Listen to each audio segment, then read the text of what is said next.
8 to be great. The 8 traits successful people have in common. Number 3, focus. When I asked James Cameron how he managed to produce the 2 highest grossing films of all time, Titanic and Avatar, he said focus had a lot to do with it. He said you've got to be super focused, like a laser, to get anything worthwhile done. He said when I did Avatar, I was focused for 4 years. Now, I'm not saying you never think wide. At the beginning of anything, whether it's your career or a problem you're trying to solve, you got to think wide. You got to take lots of stuff in. And I say when you're young, don't focus too soon. Just know in the back of your mind that success requires a single-minded focus.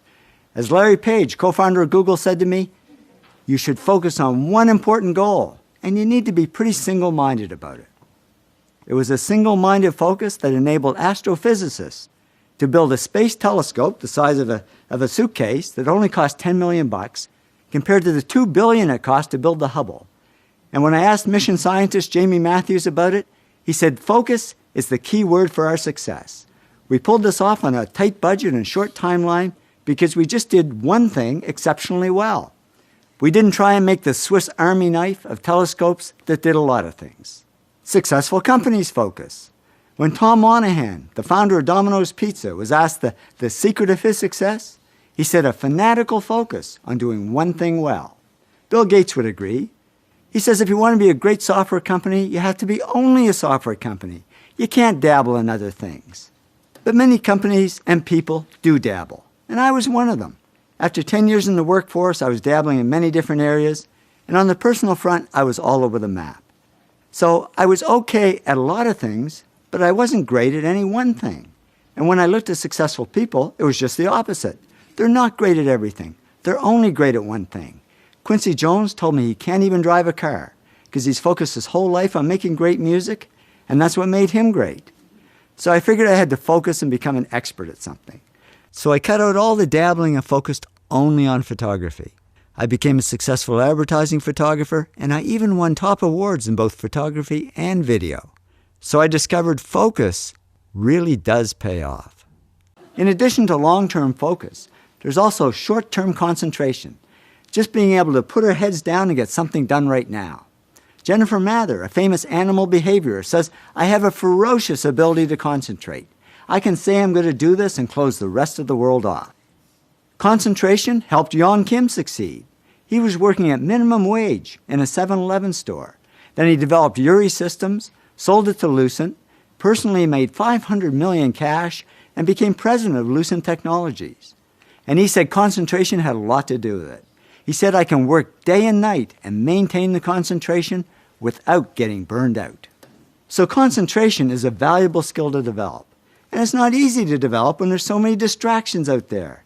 And scientists are developing new ones all the time, although it's not easy because they keep getting distracted. Now with emails, mobile phones, and all the stuff on the web, it's a wonder we can concentrate for 5 seconds before something warbles, beeps, vibrates, or plays somebody's favorite tune.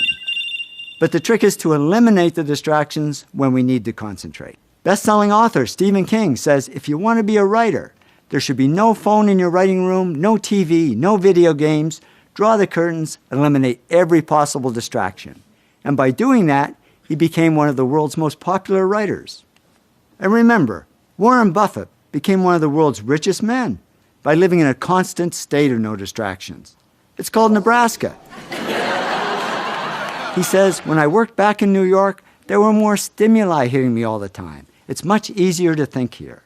And I wonder if that isn't one of the big reasons why so many successful people I interview actually grew up in small towns, not big cities.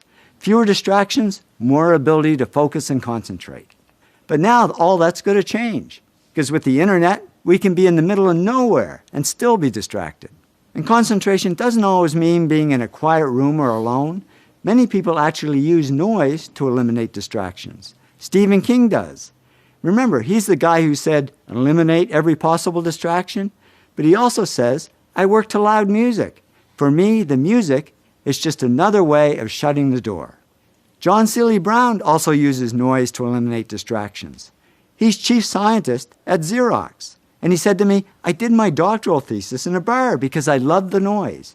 I could concentrate even with the noise all around me. Geez, I thought all those people in bars were partying. Now it turns out they could be PhDs. And learning how to concentrate is all about practice, practice, practice.